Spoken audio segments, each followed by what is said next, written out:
Good morning, everybody, and welcome to another session of the Cycle 25 Gathering of the Tribe. This is a chance to get us all back together. And this morning, I am super lucky because I have Mr. Frank Howell with us from the ICQ podcast and other locales to give a wonderful talk. I think something you'll really enjoy. I've had a quick look at the slides myself, and I'll be driving slides for him. But we've had a quick look at this, and I think it's a topic that both contesters and all of us will enjoy in terms of price performance and satisfaction in driving HF transceiver sales. So I will let him do a much better introduction than I can, but Frank, welcome.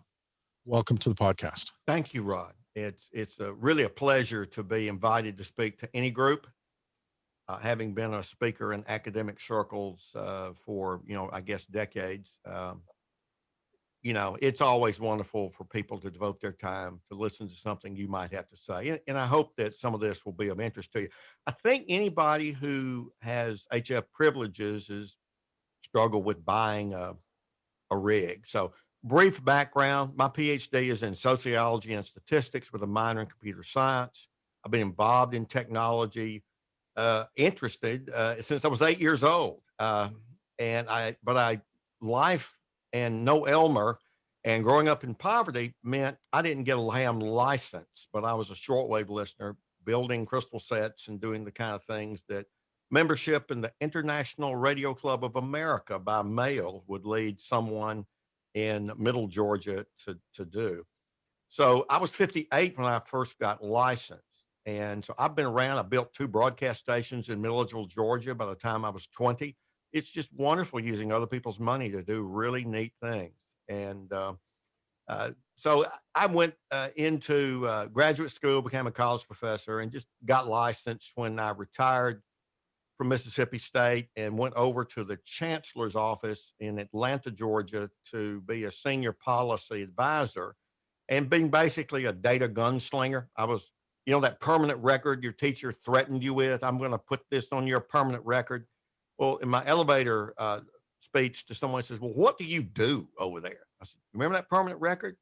I have it and I'm looking at it. And so I basically was in charge of all the data in the 35 campus system. I retired from that and we moved back to Starkville, famous for MFJ Enterprises, and secondarily Mississippi State University, in the ham world at least.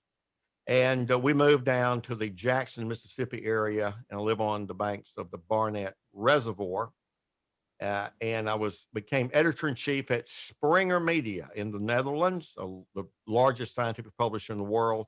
So I've done a number of things. My wife says I just can't keep a steady job that long. I've done different things. So enough about me. That's a little bit about my background.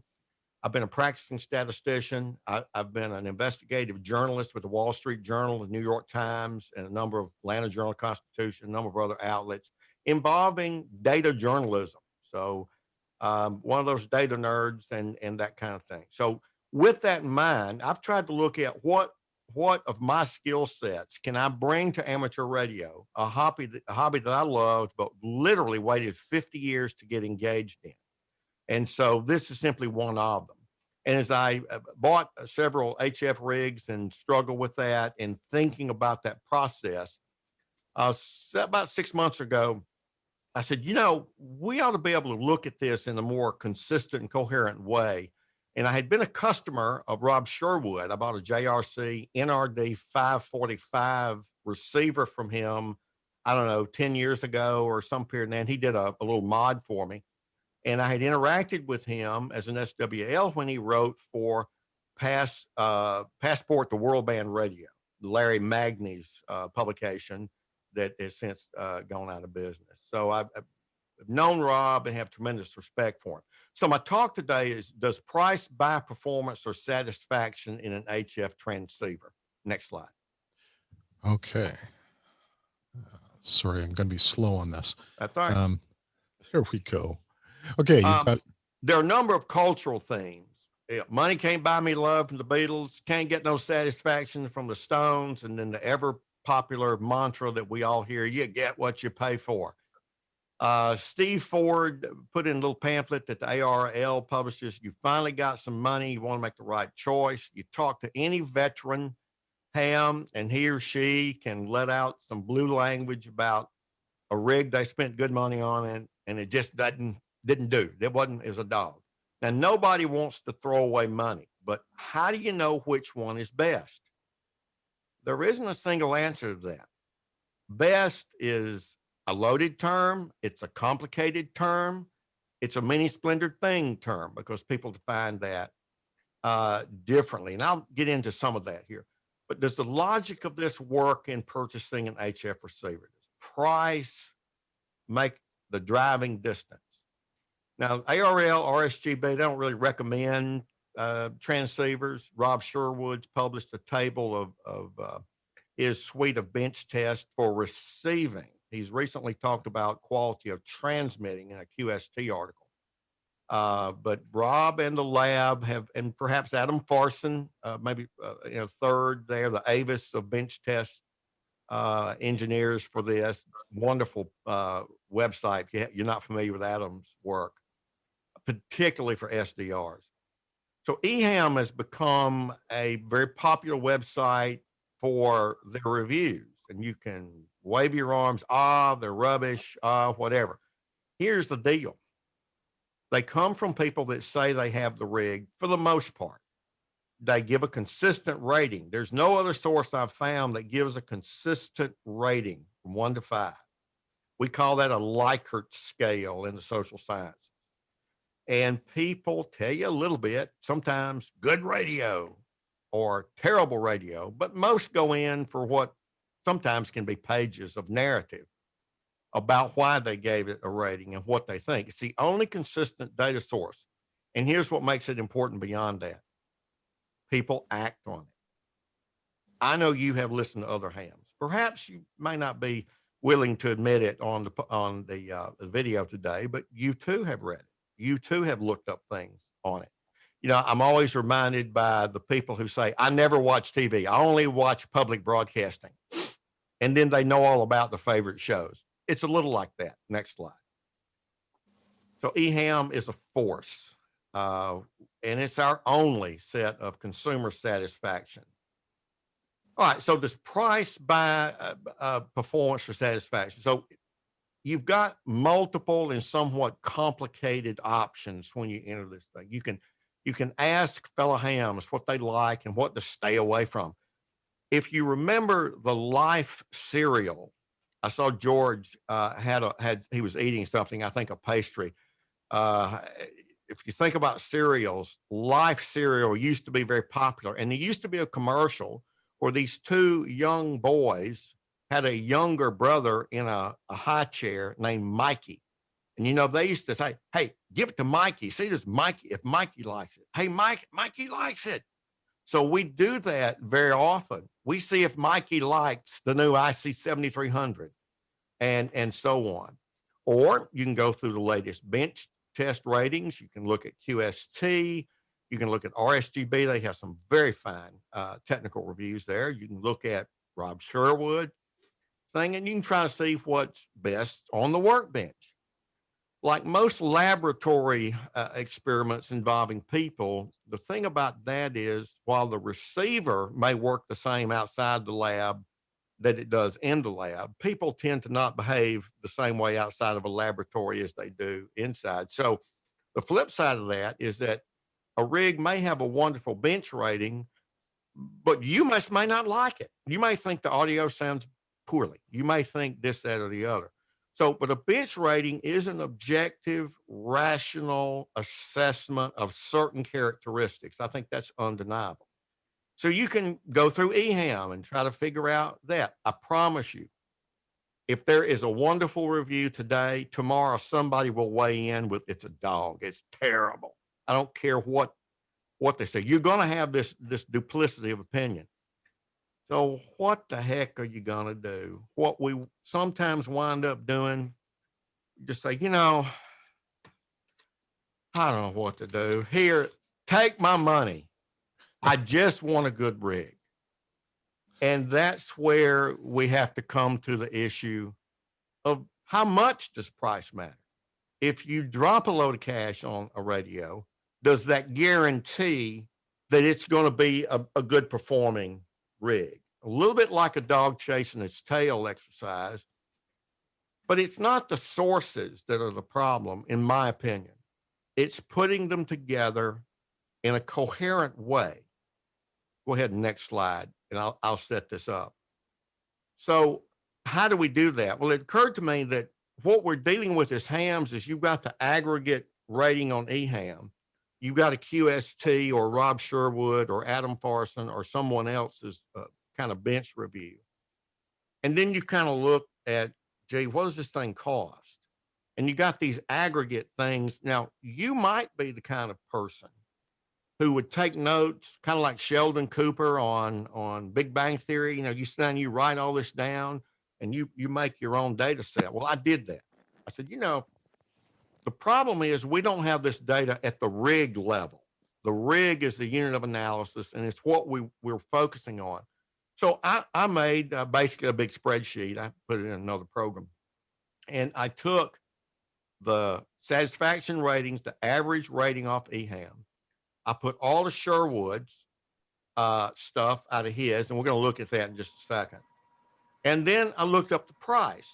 That took the longest period of time. Now, I went with Rob Sherwood's ratings. They're kind of, in my opinion, the holy grail for rig evaluations on the workbench as far as receive is concerned. And there are a few reasons. He's independent. He doesn't take any advertising money. Yeah, he'd sell you a radio back in the day if he resold them, and he did one of his mods on it. And he built a wonderful filter system for one of the Drake rigs. That's how he got into testing them. And yeah, he had a little bit of a business, and his engineering services were certainly there. And he worked at for KOA and some of the other, but that's pro forma.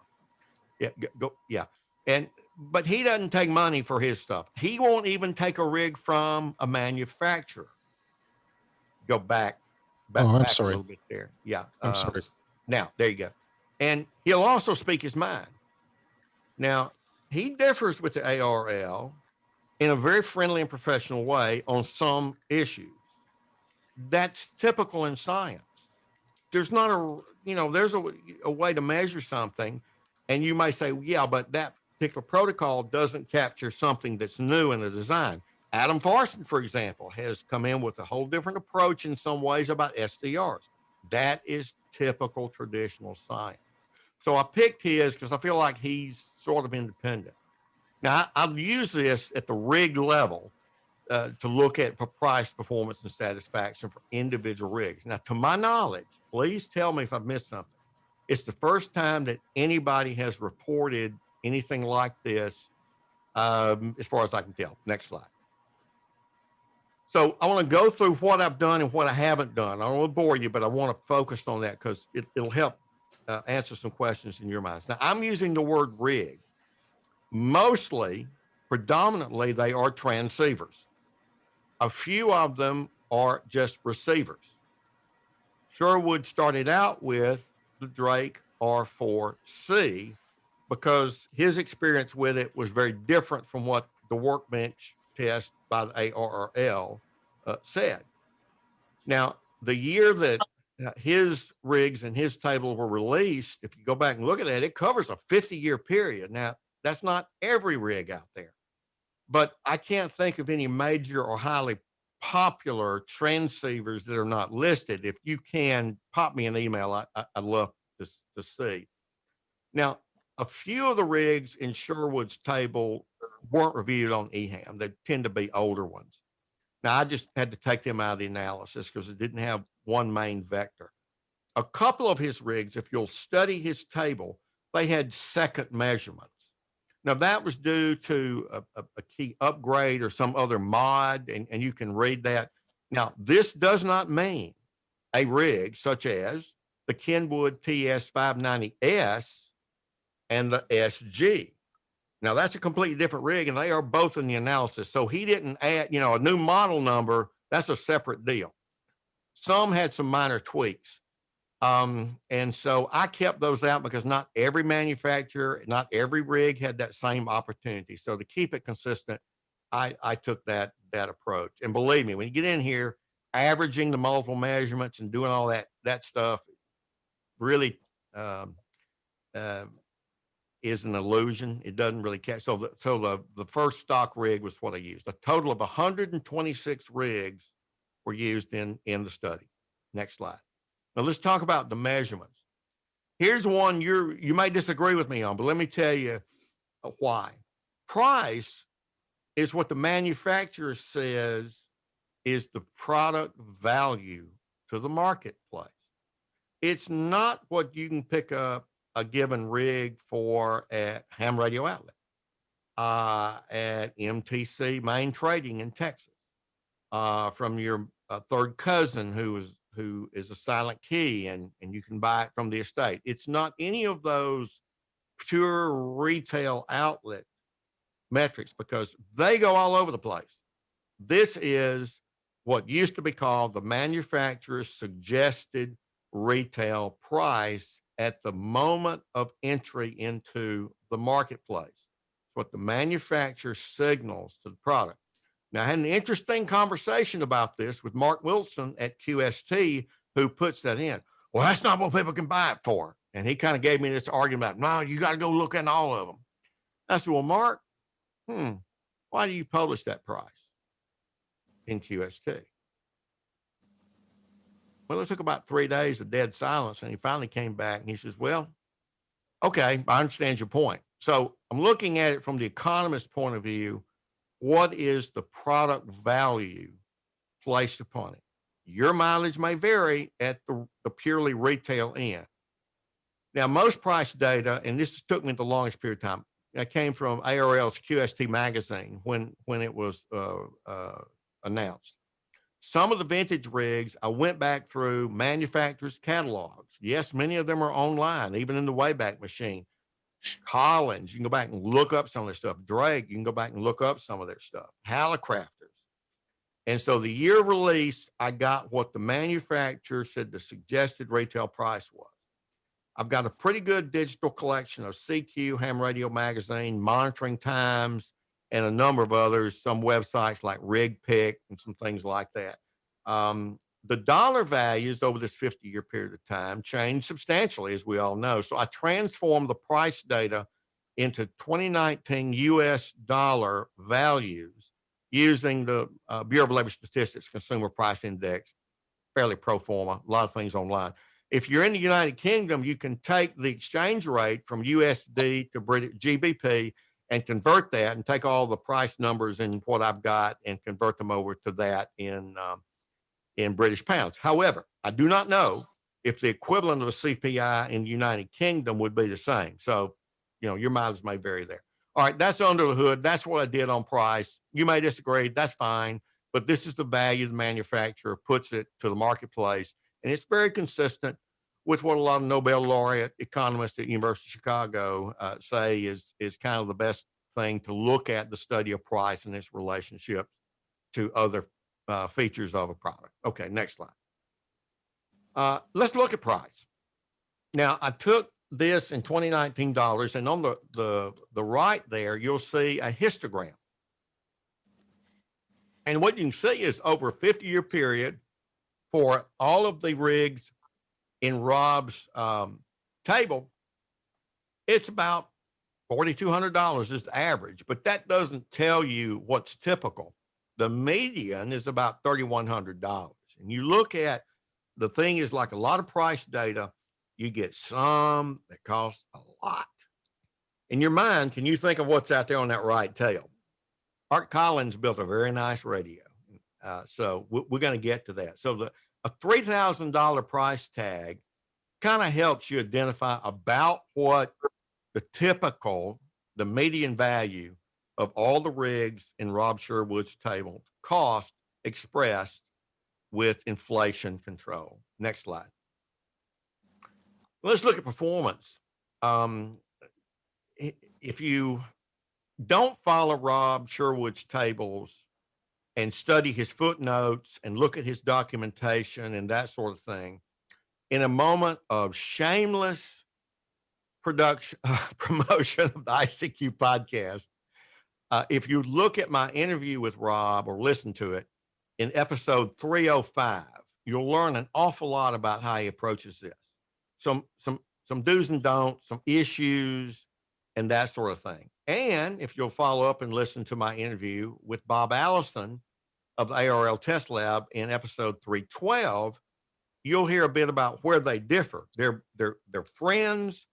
They communicate a lot. Probably the best of what you would hope for in a friendly competition to do measurements well, consistent, and it be informative. Rob differs a bit. I really encourage you to focus on that if you do take the time to use his data. Now, if you look at his table, and I know you've probably talked with people and saying, hey, Yaesu got the FTDX 101 and it's number one on the Sherwood table. It reminds me of Dick Clark and the number one rock and roll song that came out. But, even back in Dick Clark's day, they had two ratings. One of them was, can you dance to it? I forget what the first one was. Now, Rob has multiple measurements. He ranks his table on one criterion, narrow space dynamic range in dB. And his rationale for this is he's very open about it. After years of testing, some 40 some odd years, it's the single best criterion for the CW contest operator, which he is, and he's a very good one. And he got a good contest station outside of town out in Colorado, and I got no doubt about him. I revere Rob Sherwood. He tells me something on bench tests of RF and radios. I'm probably going to take it to the bank unless I'm shown different. However, not every ham is a CW contester. And so you may think another aspect is important. So we could just redo the analysis with each one of his indicators. Let's go to him and look at them in the next slide. If you look at his indicators, you've got a number of them. Well, why does he measure those? Well, he thinks they're all important. And they are. Now, his preference, nothing wrong with it, his preference is narrow space dynamic range. And he tells you why.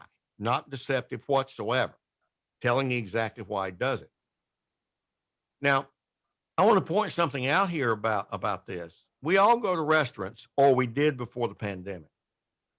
Sometimes in a restaurant, you have a fixed menu option. But often in a restaurant, you can order a la carte.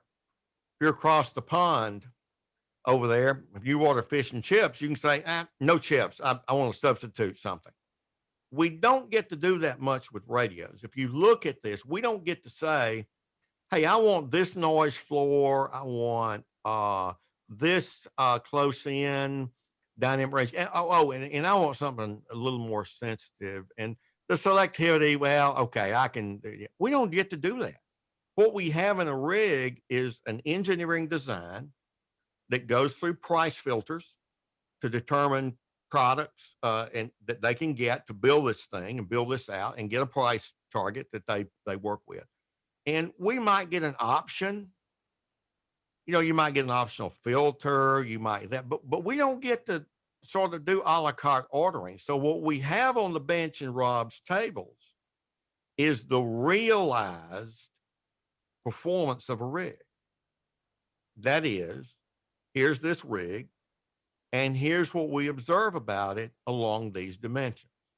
So if we replicated everything, if I replicated the analysis for every one of those, we're going to have 1, 2, 3, 4, a bunch of different results. And I can tell you this, as a statistician, they won't all be the same. Remember that point of frustration where I said, just give me a good rig.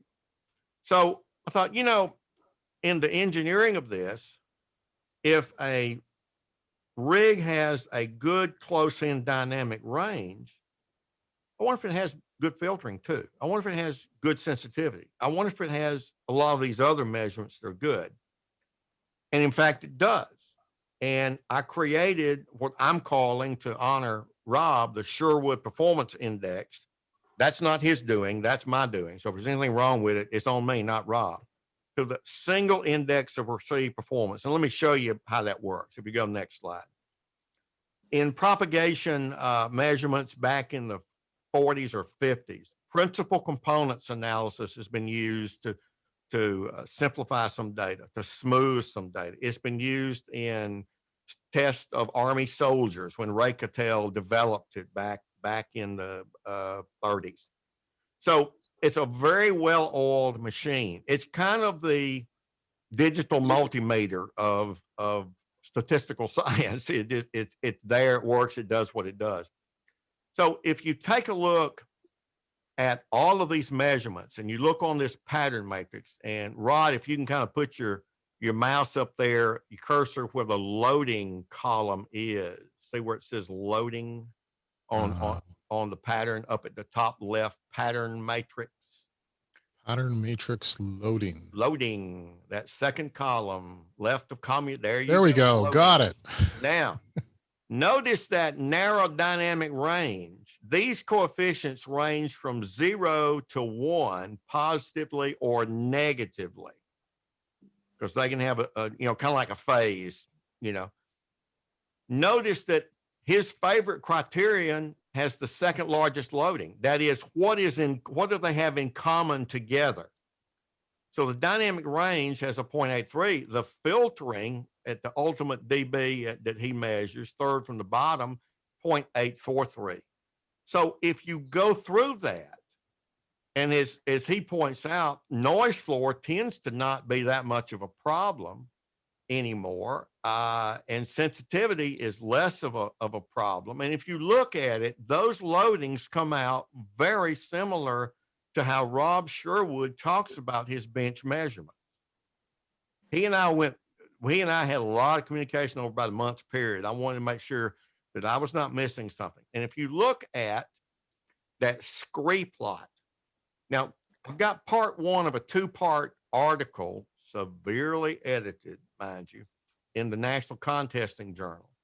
3 times I had to get Rick Lindquist to take screen plot out of it. No, Rick, it's scree plot. Scree is that stuff that you'll geologists say winds up at the bottom of a hill. Those of you who go out and hike, you got these little pebbles and rocks at the bottom of a hill. I put a red line in there. How many of these components seem to adequately describe your input variable? And it's a judgment, but you can see that first one is way up there at the top at about 4.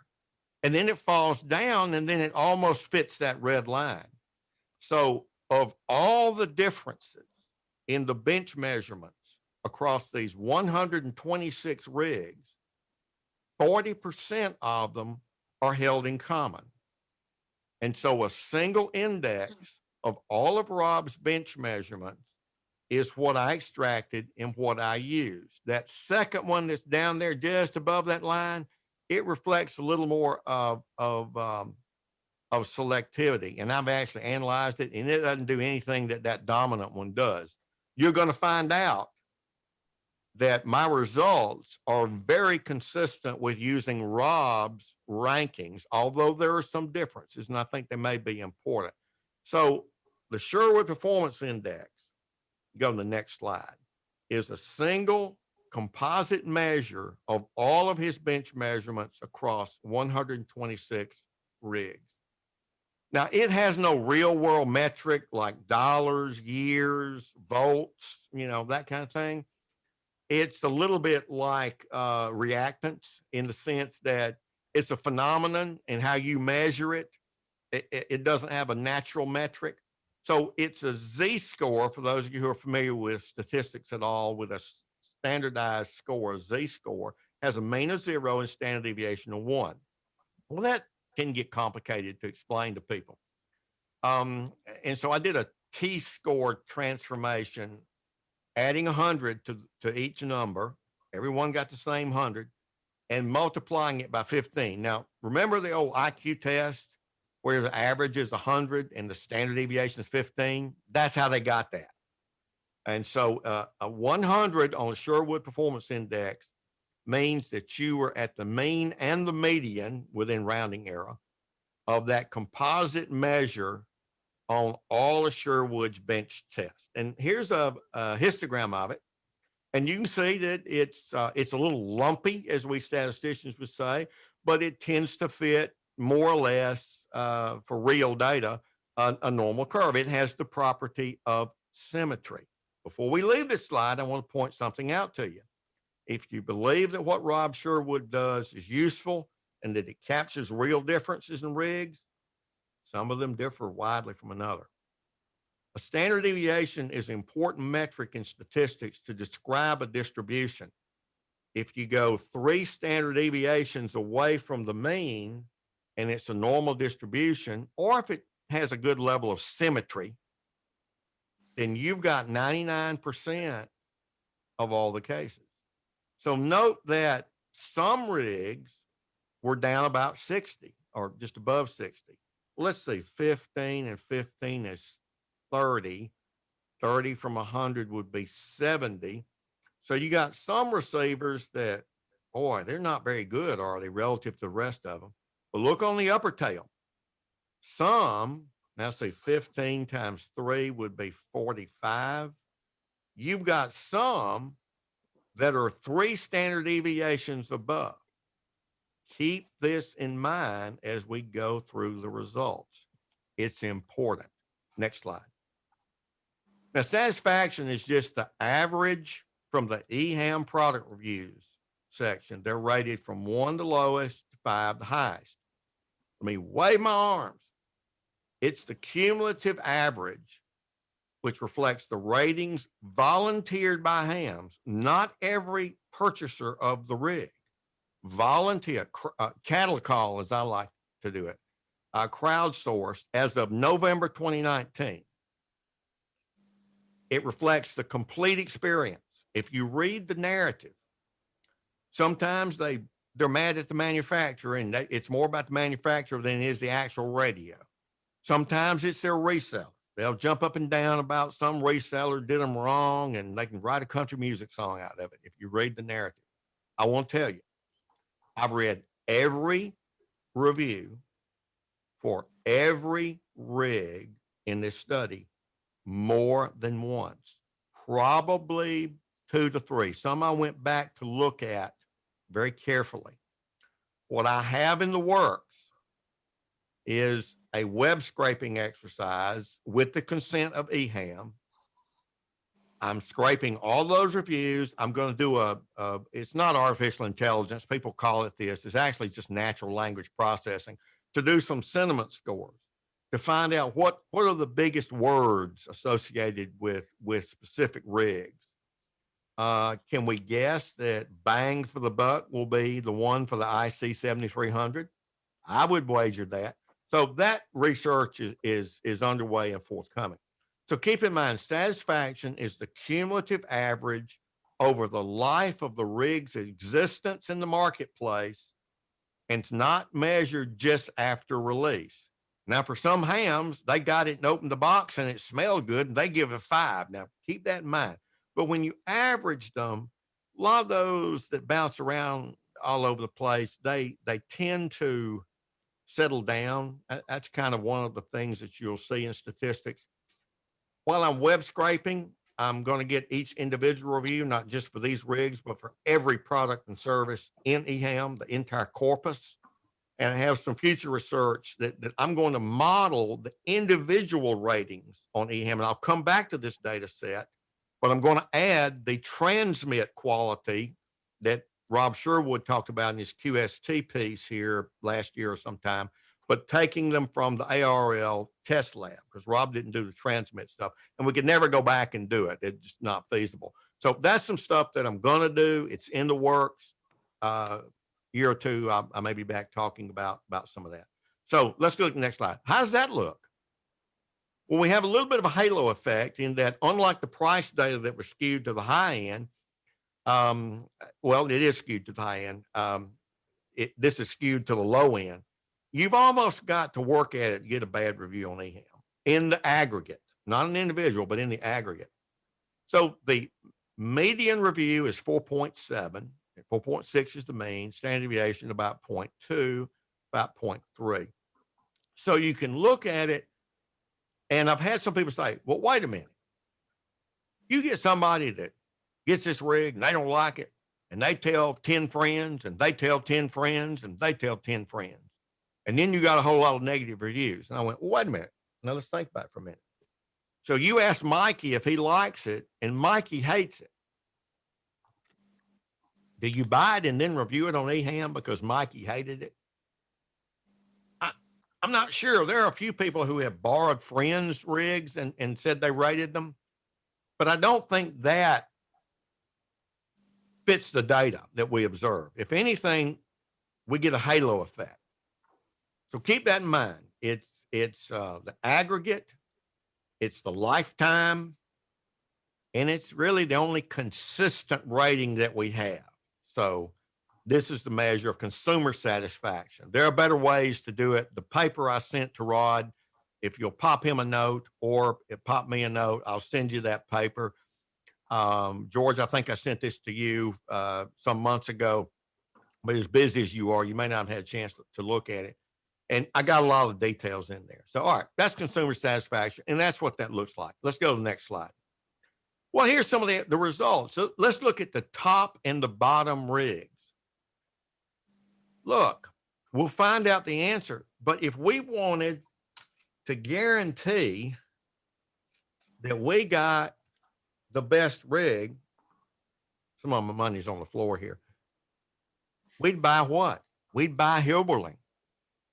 We'd all buy Hilberling. That'd guarantee it. I'm going to convince you, I hope, that is not true. Now, so the top release price was Hilberling. If you put it in 2019 dollars, Collins was expensive then, and it's darn sure expensive in today's dollars. Art Collins built a fine radio. So your mileage may vary on what you can buy them used. But if you look at the release to the marketplace, that old phrase that said, rich hams by Collins, smart hams by Drake. Now, Drake was a marketeer, but nevertheless, you'll see some of that. And let's look at some of the more expensive rigs, the 7851, the 7800, the 990. You put them, you go over and look in today's dollars, and you'll see some of the same things. Let's look at the bottom. The bottom rig, some of receivers like the old Frog 7700. When I got my PhD, I bought myself a Frog 7000 and had a mod put in it from a company called Radio West in Ensenada, I think, as I recall. And great little radio. Got a barn door on the front end. They put an extra filter in for me because of it. So you can kind of look at some of those. And the reason I'm going through this is a little later when we look at performance and satisfaction, there's going to be a picture emerge. Look at the bottom 10 here in today's dollars. That FT891, you can buy it cheaper than that today, of course. But when it's introduced to the market at $891, the Flex 1500, the KX2, the K2, that's what the terrain looks like if you add these price data to it, sort them, look at the top 10, look at the bottom 10. That's what this dish I've done smells like coming out of the oven. Next slide. All right, let's look at the same thing, but for satisfaction performance. Well, we saw the halo effect. Here's the top, just the top 10 ranked. They're all fives. Everybody loved it. Everybody gave them a 5. That Drake R4C, you got some radios here. The Anon 200D, the FTDX 101D, and then you can go through. Note that lonely ICR72. We're going to name and shame that in terms of the performance and satisfaction here a little later, unfortunately. Look at the top rigs.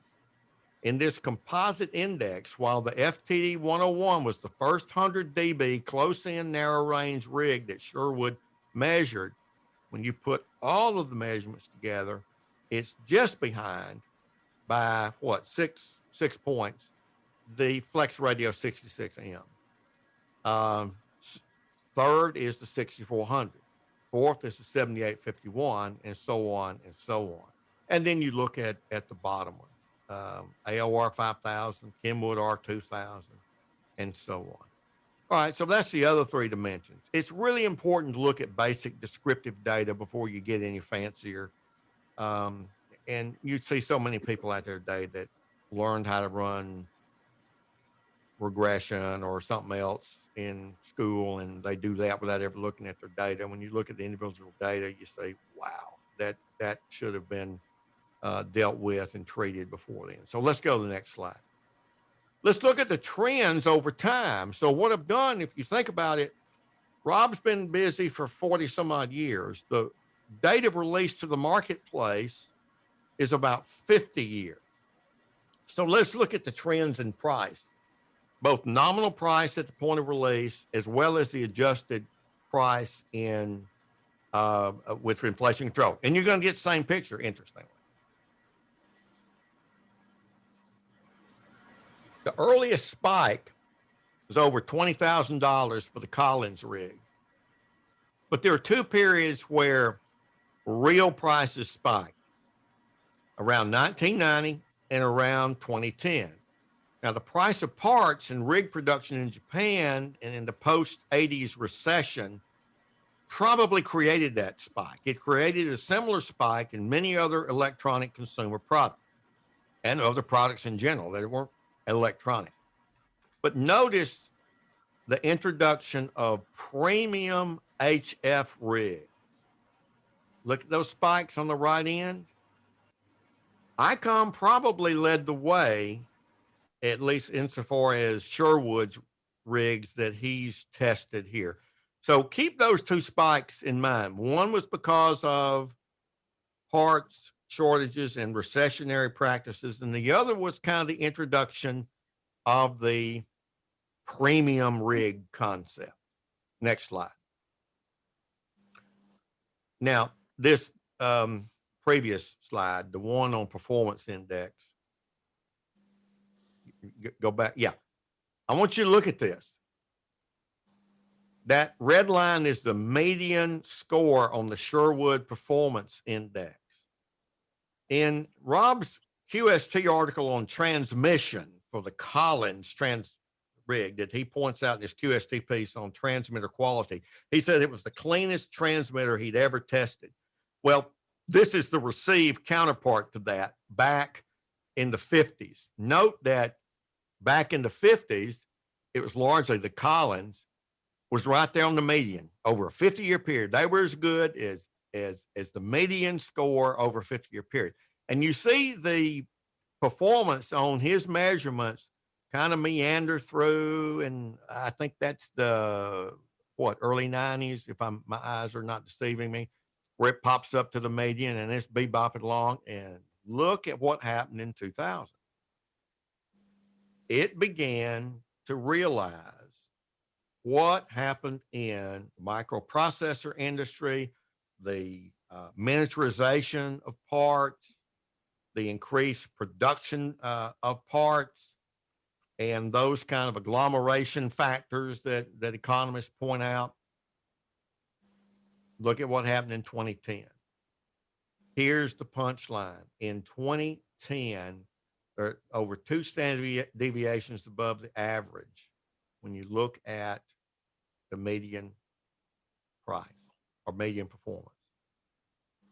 We have receivers that are the best that we've ever had insofar as Rob's tests are concerned, and it's not even close. I wonder who makes those. I wonder what they cost, because we all want some of those, right? We don't buy the brown bananas at the grocery store. We want the yellow ones that maybe even are organically grown and so on. We all want better performance. Next slide. Now let's look at the eHam satisfaction rating. Rob and I, Sherwood and I went through this a great deal. And there's two things you ought to pay attention here. I've got these little funny tan boxes. A very famous statistician that worked for Bell Labs and was a faculty member at Princeton, John Tukey, T-U-K-E-Y, developed the box and whisker diagram. And that tan box with the little black line in the middle of it, that's the median. And then you get a nice little summary of the distribution of the eHam scores for each rig, depending upon which decade they were released to the market. Prior to 1970, 70s, 80s, 90s, 2000s, and 2010 and beyond. And there's two things you can see here. The average, the median here, pretty stable. The median eHam review has remained stable for rigs covering virtually 50 years. But there's a heck of a lot of variation within.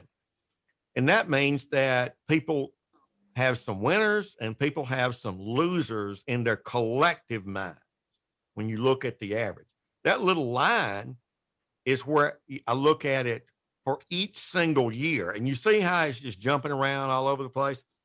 Look at that poor forlorn ICOM R72 out there down on the bottom. It's like that little puppy dog that somebody wants to rescue from the pound. And I'm not picking on Ray Novak or ICOM. I'm just pointing out this is what's in the data there. And so there are some that are not loved. And this is maybe the poster child for it. Maybe a great rig. I've never owned one in terms of how you feel about it individually. But this is the pattern of this over time. And note that there are some real winners, even in the 2010s. There's some real losers in the minds of individuals. Now, I often hear hams that have great puzzlement over how come it don't get a good score on eHam if Rob Sherwood says it's good and QST says it's good. These are fundamentally, distinctly different measurements for a given rig. And I'm investigating what's their relationship. Because we all want to know if Mikey likes it, right? We trust some of our friends and what they think. Next slide. Well, if you saw the movie Finding Nemo, finding the optimal rig. Now, these aggregate results are kind of what ham's rank and file have, and how you put them together. It's kind of an impediment to finding the right rig. It's part of why that Steve Ford quote of every ham looking for an HF rig can find an Elmer or somebody else they trust that can tell you, I've dropped 3K or 5K on XYZ rig, and as a dog, throwing money at it won't guarantee it. Okay. But how do we allocate individual rigs to what we all want? We want high performance. Mikey likes it low cost. And I use something that's very common in the business world. I'm sure most all of you have seen this, whether you've thought about it or not, quadrant analysis, and compare satisfaction performance at different price points to look at it. Now, I also look at the price variable transformed into a T-score, which is the same as the Sherwood Performance Index. And I look at the performance to price ratio as a measure of bang for the buck. And that's also part of what I'm going to show. And all of us, if you go right back to that last slide, how many times when you go to a ham fest where you see people with, I'm an ICOM guy, I'm a Yaesu guy, I'm a Flex guy, I've got this, and the swag that manufacturers put out there want that symbolism because they want that product identification. Well, I think the jury may be out, but I'm going to show you some surprising results at the major manufacturers and their relationship to performance and satisfaction when you control for price. There's some real winners and those that stand out. And there's some you might think would, but sort of don't. Next slide. All right, you can't read this graph. I know it. The next slide will have one you can read, but I want to illustrate what we're doing. Rod, if you kind of put your cursor up there in that upper right quadrant where I've got all those labels. Now, this is the data for each rig, and this is why that's important. When you go from left to right, that's the Sherwood Performance Index. If you're to the right of that red vertical line, you're above the median score on Sherwood's measures. Then on the left is the average eHam. So if you're below that, where you got a lot of those little colored dots and things without labels, then you don't get as much love as the median rig does on eHam that's in Rob's list. If you're to the upper and left where the cursor is right now, then you're a lower performing but highly loved radio. Okay. I'm going to point out a couple of those, at least as these data shows. Now, in the bottom right, and you can't read it, but you will in the next one, I took the quartiles of price. In other words, what's the median price? What's the 25 percentile value? What's the 75 percentile value? So you kind of break out what the objective price point is in 2019 dollars. And that's where the colors and the shapes of those points are. Now we'll go to the next slide and we'll look and see what we find. Okay. These are the optimal performance satisfaction. Rob says they work great. Mikey likes it. And here they are at their various price quartile. All right. So what are we finding here? Well, the top performer is on the bubble for satisfaction. It's in the second quartile for price. So it doesn't get quite the love that the FTDX 101 1D gets, but it's up there, and it actually technically outperforms it by just a smidge, just a skosh. But that FTD, I've got FTDS, that should be an X. I need to fix that. It's much more expensive than the Flex. So you look at the 7851. Now look at a 9. It's up there with some satisfaction. They got Mick Jagger in there saying you can get satisfaction with the Anon. Elecraft, all three of those. So the Flex 6700 is down there too. Well, what's up with Flex here? Well, doesn't have a knob. You get some people don't like the fact it doesn't have a knob. They'll sell you a knob to plug in the USB port, and they'll sell you Maestro, really fancy knob with its own screen. So we're going to explore a little bit of that here in the next slide. But I want you to look at this very standard business analytics procedure. These are those that perform well. Mikey likes it. And here are their different price points. And you can play at different ranges, and their performance is going to be within shouting distance of one another. And hams writ large that weigh in on eHam, they kind of more or less like them. Next slide. Now, this whole thing about get a lot of rig for the money, if you go take the time as I have to read the eHam reviews, that is such a very common thing. So I added a new variable list analysis as I went back through some of it. And as I told you, it's the price performance ratio. It's the Sherwood Performance Index divided by the T-score version of the price. So if you've got a ratio of 1, that means that rig has median score on Sherwood, median score on price, right in their average. Well, if it goes up, then you're getting more bang for the buck. You get more performance for the price. If you're less, then you're not getting as much performance for price as the median. Next slide. Now, just replicated this and just, want to show you that same quadrant. And we're going to go back to that upper right slide. I just wanted to show you, and I've highlighted a few. Rod, go out there and put that cursor on that Hilberling, lower left. Remember earlier I said on a purely rational price basis, if price would guarantee you the best rig, we'd all buy Hilberling. Well, if you did, your performance to price ratio would be down there about 0.8.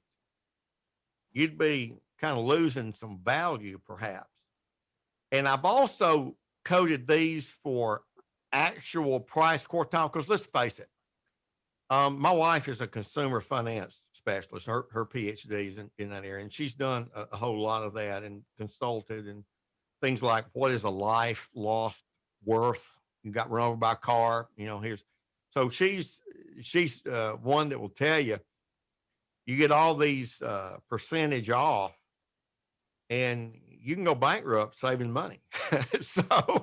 So keep in mind, at a price point, that price per performance per price, if it's real expensive, that's still what you got to pay for it. You may be getting a lot of performance per price. So I color coded and put certain indicators. And now some of these beloved rigs like Raycal, I'd love to have a Raycal. I've just had such admiration for reading about them. I've never bought one. Got good friends that have Collins. I've never bought one. I know, George, you've got one that you refurbished or you're in the process of doing it. Not saying they're not great rigs. They just don't perform well in terms of receiving, according to Rob Sherwood. And they're in the highest price. Now, money might buy love, but love can cost an awful lot. That's the point here. Next slide. So now let's look at that upper right-hand quadrant. So when we look at performance to price, I've annotated some of these, and I'll have more. There's another slide now that's going to have more details, but I want to illustrate the idea. Now, notice that Flex and Elecraft are noted in this. They have a very good line of rigs, Elecraft and Flex, that give you performance for the price. Clearly sticks out. So does Anon, that 7,000 DLE. It's a player here. Notice that Kenwood 590 SG in data not shown here. When I did this analysis, I have a 590 SG. I've got a real close friend, and that's his sort of main rig. My first rig was a Kenwood TS830. I'm not loyal to a particular brand. Each has its own value, and I like some Kenwoods. I did notice that in the eHam metric, which is hard to move the needle, that the 590S and the 590SG actually move the needle on eHam. And from my analysis of this, that's a little sidebar tidbit. That SG, they did some things with the G that made a difference. They're both in this analysis. So it's kind of in a sweet spot if you look at the price quadrant in terms of measured performance for the money, and it's at a little bit of a lower price point. But these are those rigs that give you a bang for the buck, and they're liked by the collectivity of hams that say they purchased them, and they're at different price points. So this can help narrow down. If you come into it agnostically and say, I want one that receives great, I want one that other people haven't found a lot of gotchas in, and so Mikey likes it, and I only got so much to spend, and that so much to spend can vary. So much to spend for one ham might be $10,000. So much to spend for the next ham might be $2,000. So this gives you a winnowing down or a focal point, come down to a set of rigs that on price, collective sentiment about it, and objective dollars, you can hone in on. Let's go to the next one because the story's not over. Now, here is an optimal rig list. Now, note that these are all in the highest quartile of performance to price.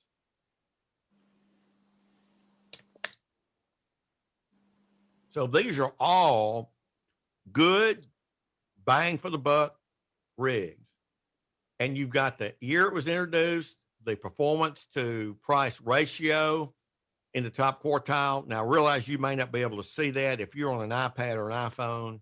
I understand. Pop Rod a note. He'll forward that paper to you. Pop me a note. I'll forward the full manuscript, and it's very readable graphics. It's in a PDF. The Sherwood Performance Index, the average eHam score, the introductory price, nominal price, and then the price in 2019, the eHam quartile, and the price in 2019 dollars quartile.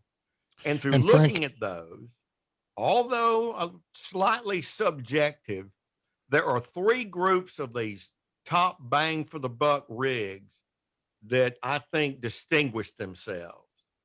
One is the sweet spot. They're all in the top quartile for performance for price. Keep that in mind. They're in the top eHam quartile. Mikey really likes it. And they're either in the lowest or second quartile in price. So they got that sweet spot characteristics where they're not going to just destroy your bank account for a couple of years on what you've got to spend on an HF rig. They're great value for the performance dollar, if you will, in terms of Sherwood's receiving. And they're in the top quartile for eHam. And as I said, they tend to be a halo effect there, but these are at the top of the top. These include the Elecraft KX2, the Elecraft KS3, the Kenwood TS590SG, the receiver that Rob Sherwood uses frequently. And if you look at some of his talks, he'll say, I looked at this on my IC8600, a very top flight receiver. It's in that ballpark. And lo and behold, the thing that kicked it off for Rob Sherwood, the Drake R4C, those are all in the sweet spot. Now, I will tell you that price at release of the market on the Drake, you can't get one from Drake anymore. So you're buying used. So in a little bit, that's not a real fact, but those fall in terms of the data. The second one's what I call the hot rods. Back in the 50s and 60s, where teenagers would put together hot rods, and some of them still do today. They didn't care about how it looked. They didn't care about having automatic transmission. In fact, they didn't want one with automatic transmission. They didn't even care if they had a muffler on it, as long as the police didn't write them a ticket. They wanted performance and, don't want to break the bank on it, perhaps. So all top quartile of performance for price. They're second in the eHam satisfaction, and they're in the lowest two quartiles. They're below the median value on price. The Flex 6600M, and then its version without the knob. I have that rig. I started with a Flex 3000, and I have the 6400 now, and the KX3. The third group are what I call the contenders. Who was that said I could have been a contender? I forget which movie that was in. Now, these are top quartile performance price ratio. They get a lot of love. They're in the top eHam, but they're in that third quartile of what they cost. They cost a little more money. So you got performance for the dollar, but it costs you more to buy it. So keep in mind, those are kind of two different things. One's relative and one's absolute. FTDX 101D, the Kenwood TS890S is compared to that 590SG. They're all in the performance to price. These other characteristics kick in and distinguish them differently. And the Apache Anon 7000 DLE. These other rigs, my beloved Perseus SDR, the best receiver I've ever had was that Perseus with a Wellbrook 1530 S Plus rig from England. That's now been succeeded by some other SDRs. Love the Perseus. Got me into SDR about 11 years ago. I will not tell you what I paid for it. Far too much money by today's standard.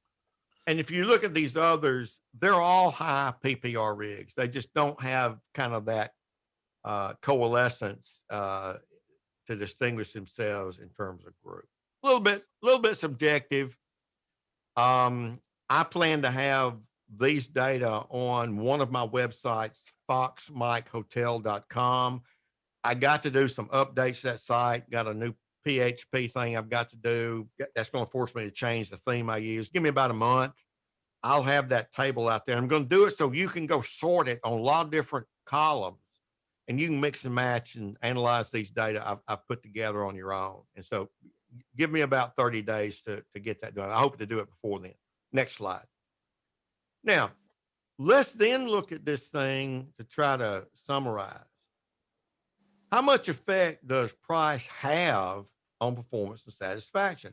There's really an inconsistent pattern. If you went back to that first set of tables when I asked you to look at them, the top 10 on price, the lowest 10 on price, top 10 on performance, lowest 10, top 10 on satisfaction, lowest.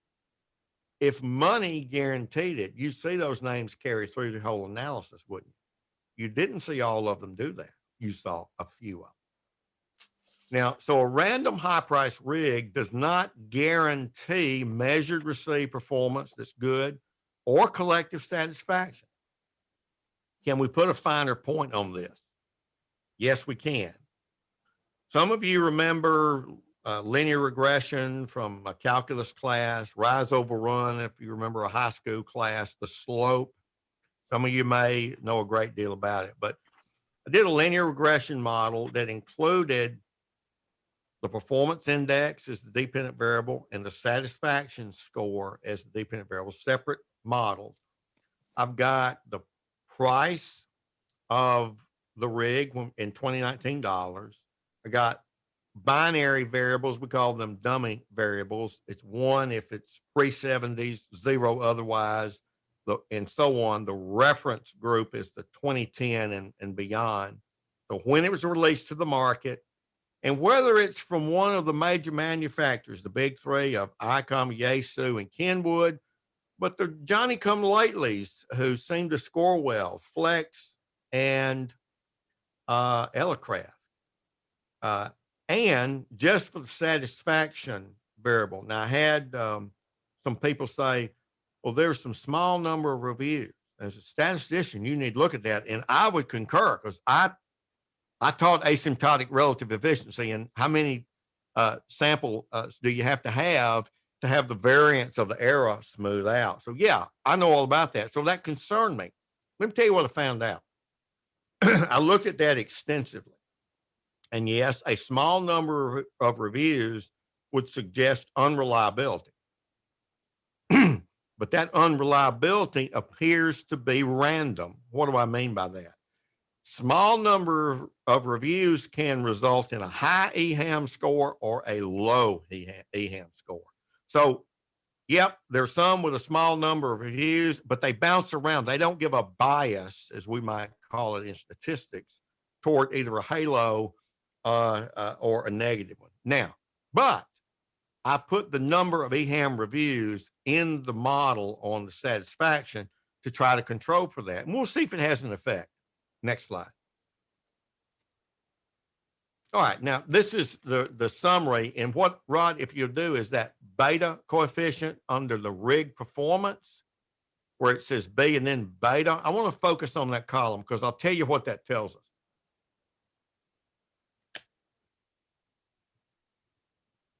A beta can typically range from 0 to 1, either in a positive or negative way. If it's negative, that means it has an inverse relationship. So as you go up on one thing, you go down on the other. It can go over 1, and it's a sign that you need to change your oil very quickly because your engine is blowing up. That is, you've got a severe statistical problem.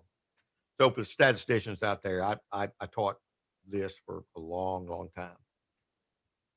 Now, look at the overall equation for those betas, that little R squared down there. That's the variance that performance on the Sherwood index has in common with all of these predictors. So that's 0.688. That's about 0.69, roughly 2/3.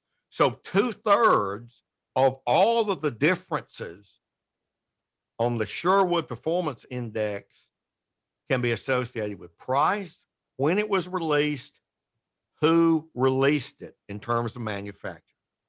Think about that for a moment.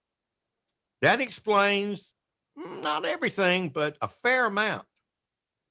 I had a reader say, you need to account for Moore's Law. Well, Moore's Law says the number of transistors that can be put in a chip doubles, and you go on and on. Okay, that means you got better chips that can process more information.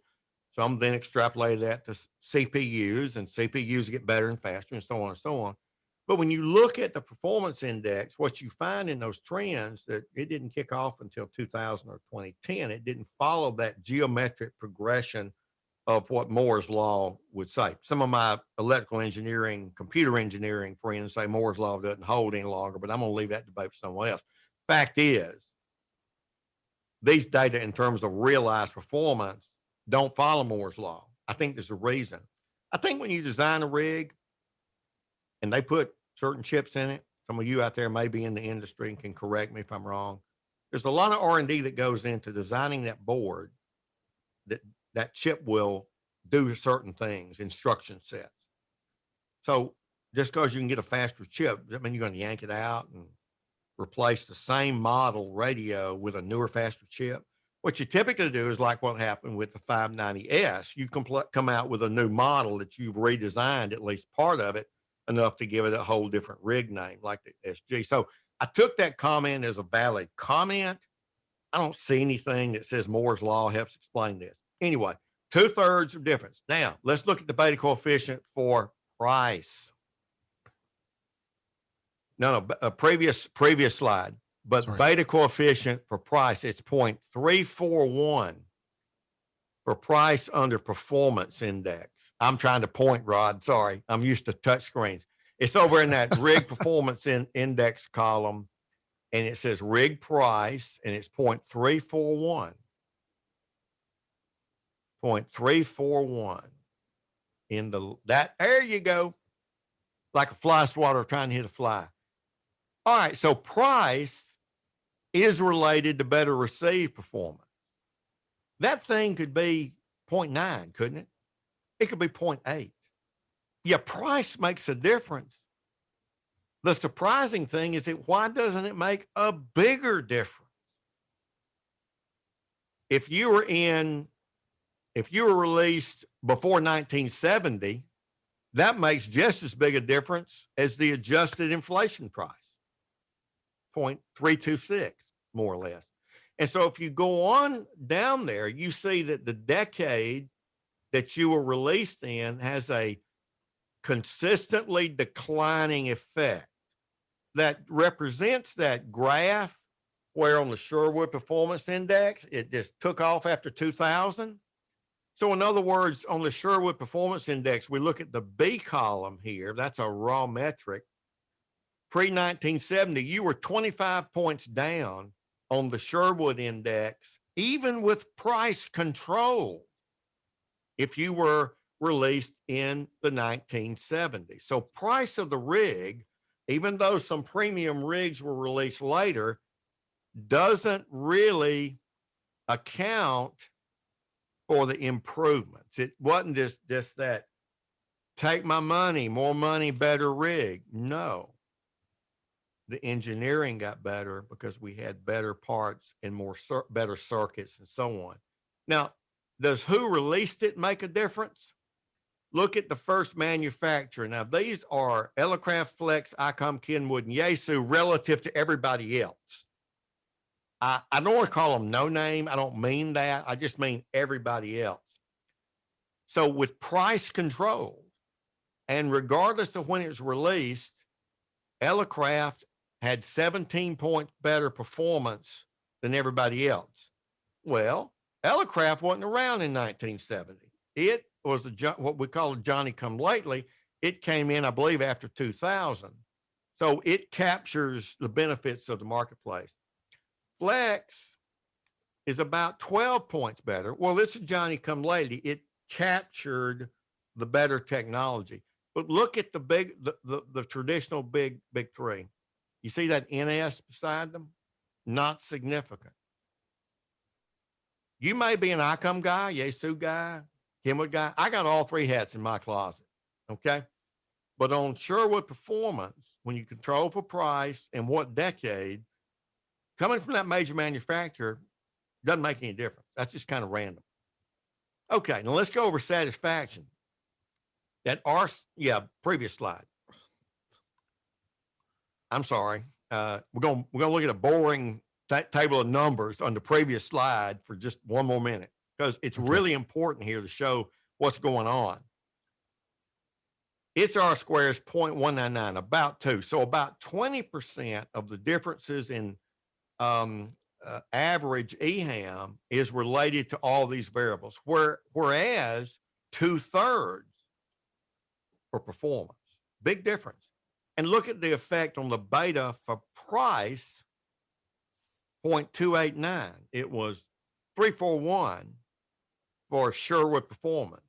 So price has a smaller effect on satisfaction. So no wonder there's some people out there cursing up a storm when they threw money at it. They may have gotten one, didn't guarantee satisfaction, and may not have guaranteed performance. But then when you go down that column of betas on satisfaction, you really don't have any other significant factors. Yeah, that Yesu effect is there, but it's not significant. So money does buy a little bit of improvement in average satisfaction, just not much. I think there's a reason for it, and we're going to talk about that in just a moment. Now, Rod, let's go to that next slide where we look at a picture rather than a table of numbers. Here is a graph of the average performance to price ratio by the decade it was introduced. And I've looked at it for the major manufacturers and everybody else lumped into other. That solid black line, that's solid, is the others. You can see that Flex and Elecraft, they entered in the 2000s. Wow, they began ahead of everybody else and have only gotten better in terms of the Sherwood index relative to the price. Now look at Kenwood. It started out with a PPR that was down below 0.9 back in the 70s. And they've meandered up slightly into third place, followed by Yesu and ICOM. Now remember, this is performance on Sherwood's bench, the composite, to the price recommended to the marketplace. I believe, I may be wrong, but I believe ICOM pioneered the premium rig concept. And as we saw in the performance to price, even for Kenwood, that 590 SG is in that sweet spot. The much more expensive 890 and really more expensive 990, yeah, people like them, but they don't get performance, that much more performance relative to the dollar. I'm going to come back to that in my punchline for the talk. Now, here's the thing to keep in mind. All rigs got better performance for price over time. Okay? All of them got better, but some of them entered best and continue to get better, and they stand out. And those are Elecraft and Flex. Okay? Next slide. When we look at satisfaction in the next slide, all that looks neat, doesn't it? It's just random fluctuation. That's all it is. It's just random fluctuation. So yeah, guess who's the ICOM down at the bottom? That's that poor R72 that popped out in the data. But statistically, this is just fluctuations, and there's not a whole lot of difference, in terms of satisfaction. Next slide. Now, trying to make some conclusions. Now, I found no study that's got this kind of data. So the results are new. It's unique, and it gives us an opportunity to investigate what Steve Ford of ARL in that little pamphlet asked. How do you know which rig is best without throwing away money? Let me state this as clearly as I can. Best is idiosyncratic to some degree to the individual ham. And that slide I just showed you, the trends in eHam satisfaction, while they were related a little bit to the price paid. Now, is that a justification? I spent all this money. I got to love it. I don't know. No way to tell. But what is best, I look to the rig narrative. And inevitably, what might be the best rigs on Rob Sherwood's bench, according to him, is that FTDX 101. When I put all his measurements together, it's the Flex 6400M, I think. I remember. It's one of the Flexes. Immediately, you'll get people right in. They hate it. So you might even say that person's an idiot. They don't know what they're talking about. And some of them really are, because they kind of reveal they don't know things they're criticizing about, and they're just not, holistically valid. But I want to remind you of something. Their particularistic reason, I didn't like the packaging, whatever, it's valid to them. It's valid to them. So when you go to ask, does Mikey likes it? Yeah. Listening to Mikey it's kind of important. We do that for a lot of stuff. We do that in voting behavior. We do it in a whole lot of things. You kind of touch base with people who are guideposts for you. But what about to you? When the other ham doesn't like it, it's important to figure out why. Why don't they like it? And you have to consider what's best for you. I want to witness one of the biggest impacts in anybody who does RF measurements. Then it's the nano VNA, about $50. There's a whole bunch of them out there. I've seen so many of my ham friends who didn't have a workbench. They wanted an antenna analyzer. They saw this thing for $50 and they can't figure out how to use it. And they get very frustrated with it, and they either throw it away or give it away.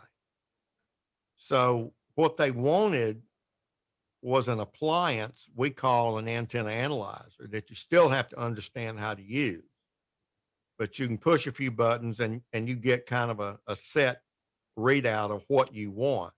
Whereas that $50 nano VNA is an attempt at a little bit of a vector-based analyzer that gives you a little bit of RF laboratory capability. So that might be a poor analogy, but I think it's one that price can be an illusion. So satisfaction can be as well. What's best for you? I hope these results help you narrow down the scope of rigs to consider. If we go to the next slide, I'm going to point out what I think is missing. Now, price is related to better performance and satisfaction. The big surprise is, why isn't it related in a stronger way? Everything we say to each other, we think it would have a stronger relationship.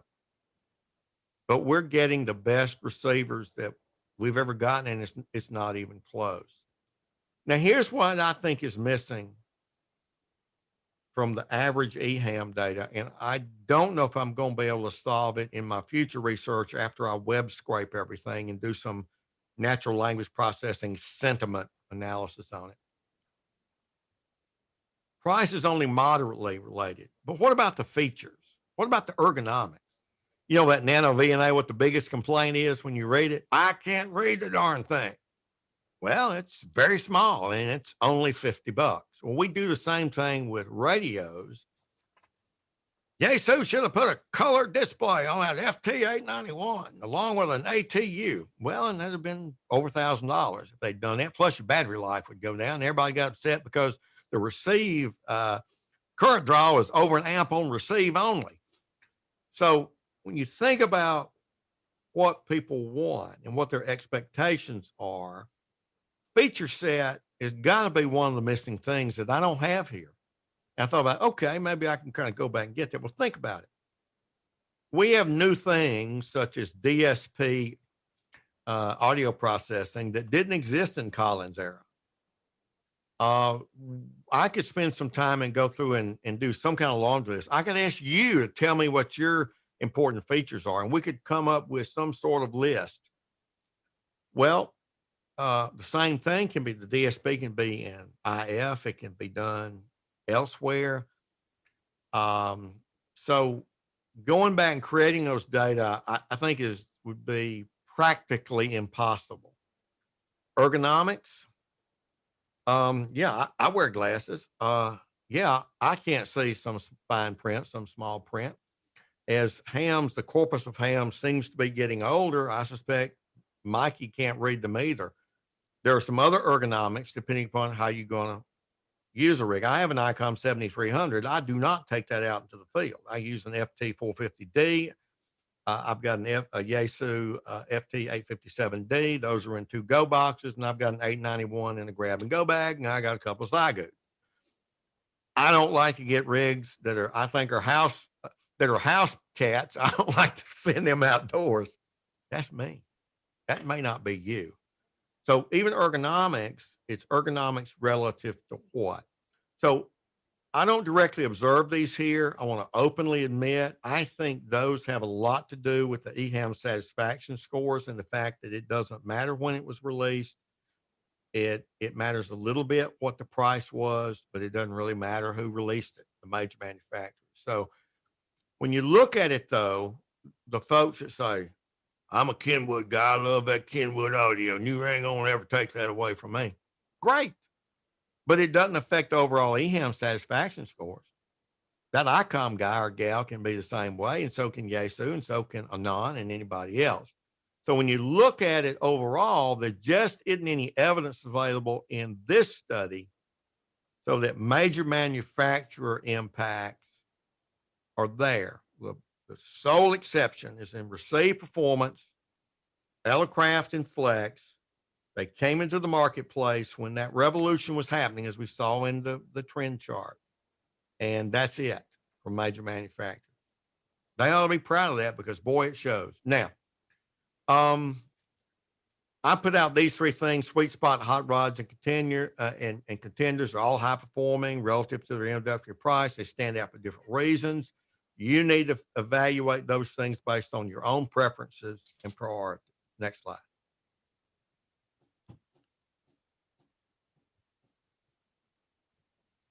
And it'll be on foxmichaeltell.com. I can send you the longer one. It's always caveat emptor when you put down your money. I hope this helps you get the most for the least and what Mikey thinks about it and that sort of thing. National Contesting Journal is putting it out. Let me just tell you, if you get, as a member of ARL, you get that free digitally. Their graphics are horrible. I've been trying to work with them. I've started journals. I've done everything from typesetting on a Linestronic back in the day. And there's a problem with Page Suite in United Kingdom, and they need to solve that problem. And so far, they haven't. And their print version is black and white. And the first part one is in the current print NCJ, but I'll be happy. I'm going to put that on the website so you can get clear graphics. And I don't mean to pound on them. They got a problem, and I hope they fix it, and I hope they'll get that worked out. So thank you for listening on a Saturday morning. I'm sure glad it's remote because we could have fist fights in the kitchen over rigs. So I'll entertain any and all questions and suggestions. And if there's errors and things you see, I'm like, who's that guy ran for president? I'm all ears. Yep, Guy from Texas. Yeah. So. Hey, thank you, Frank. That was really great. Any questions there from the crew? Yes.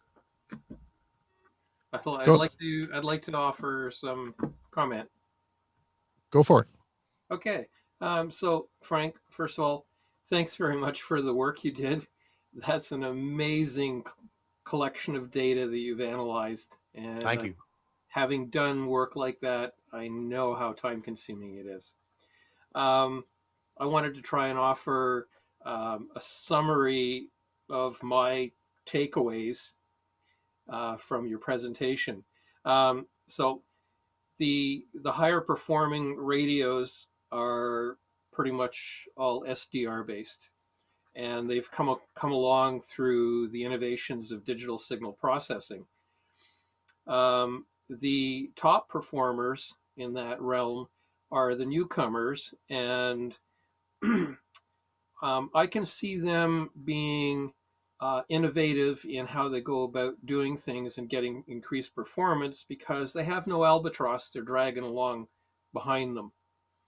Whereas the typical big three are still trying to use innovations they've had in the past and moving them forward and incorporating them into the new technology. In total agreement with your comment. Could not be in more agreement.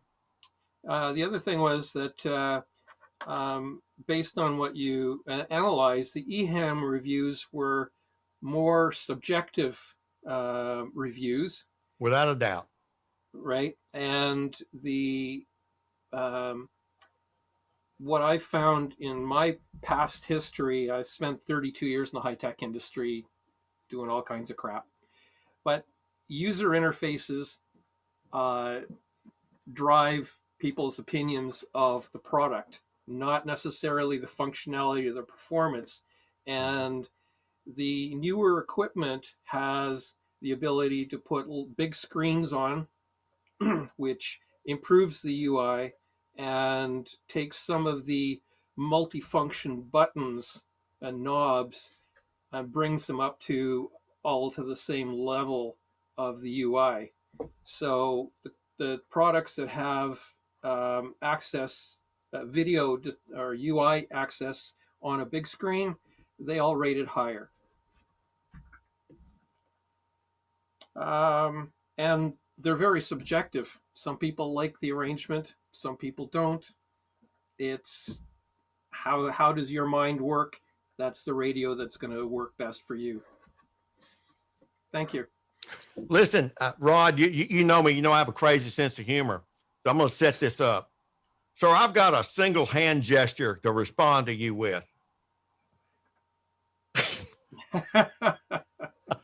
Yeah, very good. Thumbs up. And let me comment on that. I think you're spot on.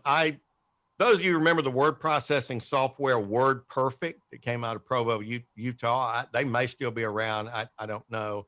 I did a lot of usability tests for them. In fact, my research center at Mississippi State came very close to signing a contract to be their national usability center. And we were actually going to spin that off as a national center for a lot of different software companies. You have touched on something that is incredibly valid, in my opinion. As a social scientist, I've done a lot of related stuff, from how fruit juices are packaged and put on grocery stores. There was a test group that just blew Welch's off the Kroger grocery store shelves, for example. And it's how they packaged it and that sort of thing. So your point is extremely valid, but the message, I think, and I would totally concur, is that communicating this out to the rank and file, I hope in a small way, this being published in NCJ, but Scott Wright was the editor when it was accepted, communicate some of that, gee, on the subjective side, money isn't the driving force, and measured performance doesn't seem to be the driving force. What you just talked about, I captured it with feature set and ergonomics. And, we can talk about what terms are good. And to help underscore your point, what's the biggest criticism of the ICOM 7300? Doggone it, they should have put a VGA port down there and put it on my big screen. They want me to buy that more expensive model. Exactly what you said. Bigger screen type thing. Then you got Win for ICOM. I think that's the name of a software program that will get that feed and then reproduce a waterfall on it. I think you're subtly getting at what I think is one of the fundamental changes in how we relate to our radios. My first experience with shortwave was I was raised by my grandmother, and she had an old RCA piece of furniture.